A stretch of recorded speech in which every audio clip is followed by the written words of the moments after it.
Assalamualaikum warahmatullahi wabarakatuh. Perkenalkan, nama saya Muhammad Faris Kurniawan. Saya dari Program Studi Farmasi, Fakultas Kedokteran dan Ilmu Kesehatan, Universitas Muhammadiyah Yogyakarta.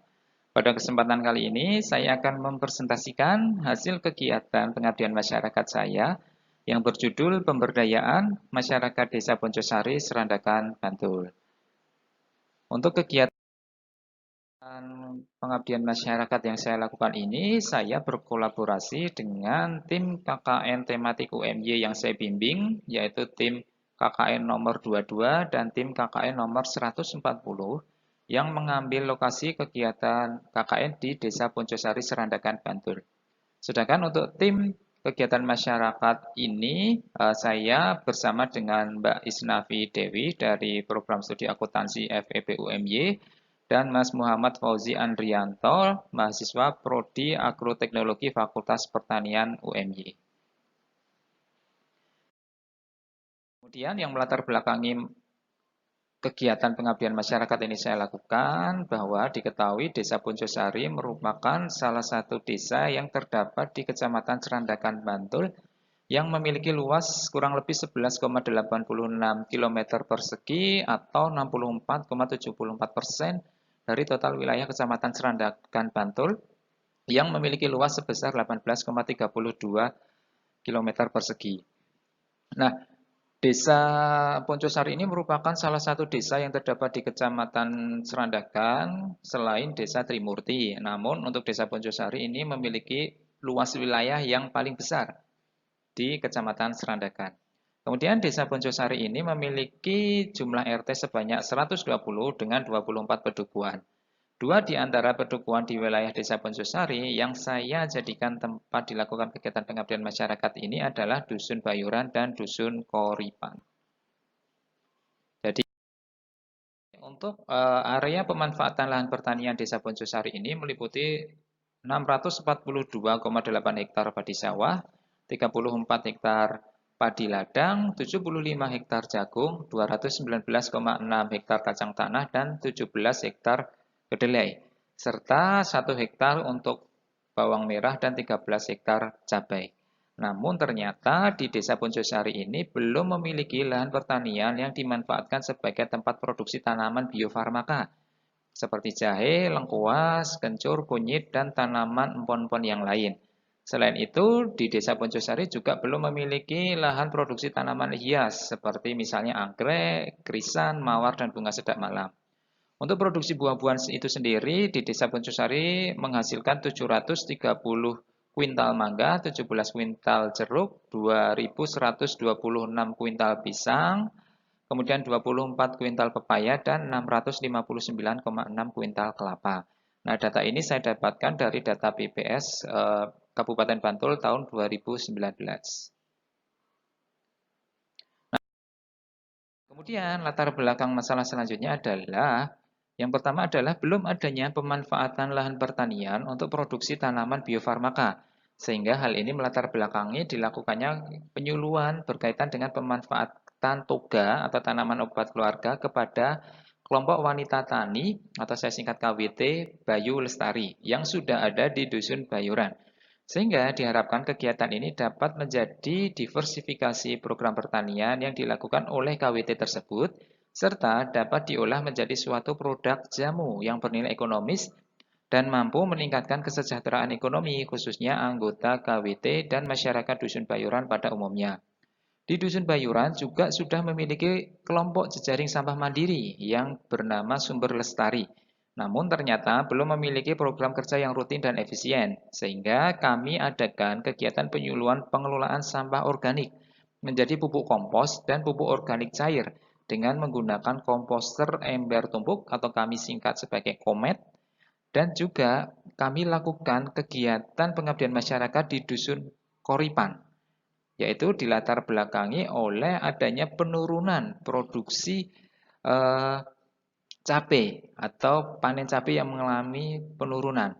Nah, kegiatan pengabdian masyarakat ini kami adakan berupa pelatihan pembuatan Plant Growth Promoting Rhizobacteria atau disingkat dengan PGPR pada masyarakat tani Dusun Koripan yang dilatar belakangi oleh tadi ya penurunan produksi pertanian cabai yang mengalami penurunan cukup signifikan dari 812 kuintal pada tahun 2017 menjadi 690 kuintal pada tahun 2018.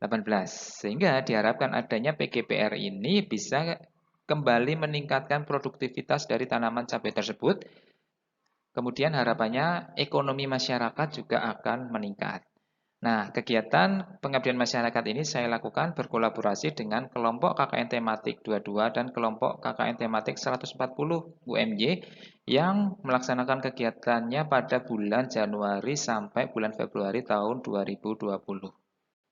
Nah, langsung saja selanjutnya. Nah, untuk tujuan pengabdian masyarakat ini yang pertama adalah memberikan penyuluhan, pemanfaatan, dan budidaya toga di Dusun Bayuran dengan mitra kelompok wanita tani Bayu Lestari. Kemudian memberikan penyuluhan pemanfaatan kompos menggunakan komet di Dusun Bayuran dengan mitra kelompok jejaring sampah mandiri Sumber Lestari. Dan yang terakhir adalah memberikan penyuluhan dan pelatihan pembuatan PGPR di Dusun Korupan dengan mitra masyarakat kelompok tani Ngundi Mulyo. Untuk metode pelaksanaannya ini saya lakukan dengan dua metode, yaitu penyuluhan dan pelatihan, karena diharapkan masyarakat bisa praktek langsung selain didahului dengan kegiatan penyuluhan atau sosialisasi. Sehingga adanya kegiatan pelatihan ini dapat langsung masyarakat bisa melakukan praktek, ya, bisa langsung mengaplikasikan hasil kegiatan penyuluhan yang sudah dilaksanakan sebelumnya. Nah, berikut untuk hasil kegiatan yang sudah saya atau kami lakukan. Yang pertama ini adalah kegiatan penyuluhan pemanfaatan tanaman toga. Nah, kegiatan ini kami lakukan di gedung BPP Serandakan Bantul pada tanggal 12 Januari 2020. Kegiatan ini diawali dengan sosialisasi pemanfaatan toga. Ya, kegiatan ini kami laksanakan kepada kelompok wanita tani Bayu Lestari sehingga diharapkan mampu memperkenalkan ya berbagai macam tanaman toga yang ada. Nah, di kegiatan pengabdian masyarakat ini saya memberikan informasi berbagai macam ya tanaman toga dan bagaimana cara memanfaatannya. Jadi di sini kami memberikan informasi tersebut dengan harapan masyarakat bisa lebih paham dan bisa mengaplikasikannya. Kemudian yang selanjutnya kegiatan penyuluhan budidaya tanaman obat keluarga. Nah, di sini kami juga melakukan sosialisasi penyuluhan budidaya tanaman obat keluarga. Harapannya setelah warga masyarakat mengetahui manfaat dari tanaman obat keluarga, kemudian masyarakat juga tahu bagaimana cara membudidayakannya sehingga bisa dihasilkan produk hasil toga yang kualitasnya itu terjaga. Nah, di kegiatan ini kami juga melakukan pengenalan terutama kepada 8 jenis tanaman empon-empon yang sering dibudidayakan di masyarakat dan sudah terbukti manfaatnya ya.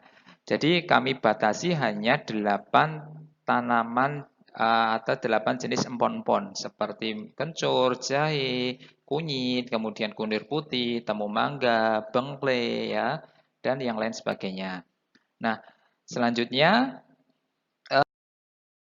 ini kami juga melakukan hibah ya, tanaman obat serta langsung praktek penanaman toga tersebut di halaman gedung BPP Kecamatan Serandakan Bantul. Nah, harapannya kenapa kok kami lakukan seperti ini? Harapannya biar setelah masyarakat paham, kemudian dilanjutkan dengan langsung praktek. Karena biasanya kalau tidak langsung praktek, masyarakat itu akan terlupa atau akan hilang ya ilmunya ya kalau tidak dipraktekkan langsung, sehingga kami langsung mempraktekkan kegiatan budidaya ini di halaman depan gedung BPP berkolaborasi dengan para mahasiswa KKN tematik yang sudah saya sebutkan tadi.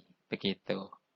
Nah, ini adalah kegiatan yang kami laksanakan bersama dengan kelompok wanita tani Bayu Lestari di Dusun Bayuran.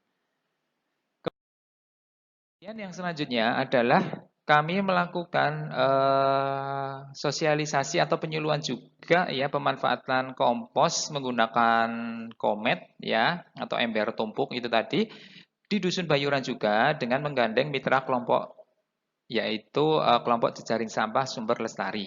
Nah, pelaksanaannya ini sendiri dilaksanakan pada tanggal 22 Januari tahun 2020 bertempat di Aula Gedung BPB Kecamatan Serandakan, Bantul. Nah, kegiatan ini kami menghadirkan narasumber dari Dinas Lingkungan Hidup Kabupaten Bantul. Nah, komposter ember tumpuk atau komet ini sendiri digunakan atas dasar makin terbatasnya lahan untuk mengolah sampah secara tradisional dan dibutuhkan kompos untuk nutrisi tanaman. Oleh karena itu, tujuan diadakannya sosialisasi ini untuk memberikan edukasi kepada warga agar dapat mengolah sampah rumah tangga menjadi kompos dan pupuk organik cair. Sosialisasi ini dapat memberikan pemahaman yang baik untuk masyarakat Dusun Bayuran pada umumnya agar dapat lebih bijak dalam mengelola sampah. Nah, tujuan acara ini untuk mengubah sampah rumah tangga menjadi pupuk kompos dan pupuk organik cair. Nah, pupuk organik cair ini merupakan salah satu alternatif jenis pupuk yang lebih efisien ya dibandingkan dengan pupuk kompos ataupun pupuk kandang, sehingga harapannya nanti bisa lebih efektif ketika digunakan di lahan pertanian. Karena sudah berbentuk cair sehingga langsung bisa diserap atau diabsorpsi oleh akar tanaman tersebut. Begitu. Nah, diharapkan warga mampu memanfaatkan sampah yang ada di rumah tangga masing-masing menjadi kompos dan pupuk cair dengan komposter ember tumpuk atau komet ini. Nah, kami juga memberikan hibah ya kepada warga, hibah berupa komposter ember tumpuk ini atau komet begitu. Jadi ini merupakan salah satu cara kami melakukan sosialisasi mengolah lahan memanfaatkan kompos yang diproduksi sendiri secara mandiri oleh tiap rumah di masyarakat Dusun Bayuran. Nah, kegiatan yang ketiga atau terakhir yang kami laksanakan, kami beralih ke Dusun Koripan. Ya, Dusun Koripan ini sudah memiliki kelompok tani Ngundi Mulyo yang mayoritas eh, petani tersebut menanam pohon cabai ya karena kita tahu bersama bahwa pohon cabai memiliki nilai ekonomis yang cukup tinggi. Nah, kenapa kami memberikan penyuluhan PGPR ini atau penyuluhan tentang Plant Growth Promoting Rhizobacteria kepada kelompok tani Ngundi Mulia dikarenakan itu tadi adanya penurunan produktivitas dari tanaman cabai yang ternyata banyak diserang oleh hama atau penyakit begitu. Nah, PGPR ini diharapkan dapat memperbaiki tanah yang sudah jenuh ya, sudah jenuh dengan pupuk atau pestisida berbahan kimia. Kemudian PGPR ini juga merupakan agensi hayati yang dapat digunakan untuk memicu pertumbuhan tanaman. Kemudian juga bisa mencegah dan mengendalikan organisme pengganggu tanaman. Sehingga kalau tanaman tersebut kuat, mendapatkan nutrisi yang cukup baik dari tanah, diharapkan bisa melawan atau bisa kuat terhadap adanya gangguan hama tersebut. Begitu. Dan yang paling penting adalah memperbaiki struktur tanah yang sudah jenuh dikarenakan sudah terlalu sering menggunakan pupuk atau pestisida buatan pabrik. Nah, PGPR ini sendiri diawali dengan pembuatan instalasi alatnya ya. Jadi instalasi alatnya ini cukup simpel, berasal dari 2 galon ya, 2 galon air mineral, kemudian diberikan dengan eh, bakterinya ya. Bakterinya itu sendiri berasal dari tanaman rebung bambu. Kemudian juga ditambahkan dengan air leri ya, yang kalau di Jawa itu dikenal dengan air cucian beras, itu sebagai katalisnya yang nanti bisa menghasilkan bakteri atau mikroorganisme yang dia bisa bermanfaat untuk menggemburkan serta menyuburkan tanah. Tentunya diawali dengan proses fermentasi terlebih dahulu ya. Sehingga di sini digunakan aerator untuk mempercepat proses pembuatan PGPR ini sendiri.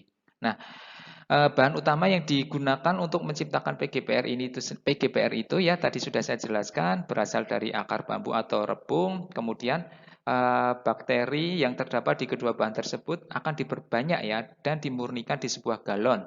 Yang galonnya ini di dalamnya terdapat beberapa bahan pendukung, misalnya air matang, kemudian air leri atau air cucian beras itu tadi, kemudian ada kapur sirih, terasi, dan gula yang setelah dihaluskan, serta ditambah aerator. Nah, proses yang dibutuhkan itu sendiri selama 14 hari kerja agar dapat dikatakan berhasil dan memiliki kualitas terbaik ya. Nah, indikator keberhasilan PGPR ini akan terlihat dari perubahan warna dan aroma yang seperti menyerupai aroma minuman tuak ya atau yang sudah mengandung alkohol seperti itu. Kemudian aplikasi pada tanaman ini dilakukan dengan cara menyiramkan cairan PGPR yang sesuai takaran ke tanaman padi atau ke tanaman cabai ya yang lebih pokoknya di situ. Nah, aplikasi PGPR ini dianjurkan pada waktu pagi hari ya, di waktu pagi hari dan diterapkan atau pada sore hari setelah pukul 15 sore sehingga menghindarkan adanya sinar matahari langsung. Nah, program PGPR ini akan dicoba dan diterapkan secara masif di dusun Koripan. Terlebih lagi hasil tanaman yang didapat ya setelah menggunakan PGPR ini memiliki kualitas yang baik. Jadi ini akan diterapkan secara masif di dusun Koripan tersebut.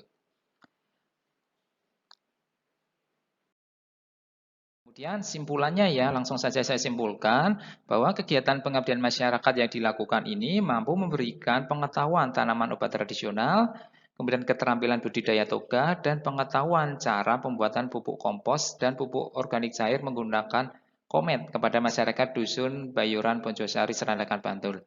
Kemudian kegiatan pengabdian ini juga memberikan informasi dan keterampilan pembuatan PGPR kepada masyarakat Dusun Koripan Bonjosari Serandakan Bantul. Nah, terima kasih atas perhatiannya. Program kegiatan pengabdian masyarakat ini mendapatkan hibah dari LP3NUMY pendanaan tahun 2020. Dan kami ucapkan terima kasih juga kepada tim KKN tematik UMY, tim KKN 22 dan tim KKN 140 yang telah berkolaborasi dan juga kepada masyarakat Dusun Bayuran dan Dusun Koripan, kemudian kepada Dinas Lingkungan Hidup Kabupaten Bantul dan pada masyarakat Desa Bonjosari pada umumnya. Terima kasih, saya akhiri. Assalamualaikum warahmatullahi wabarakatuh.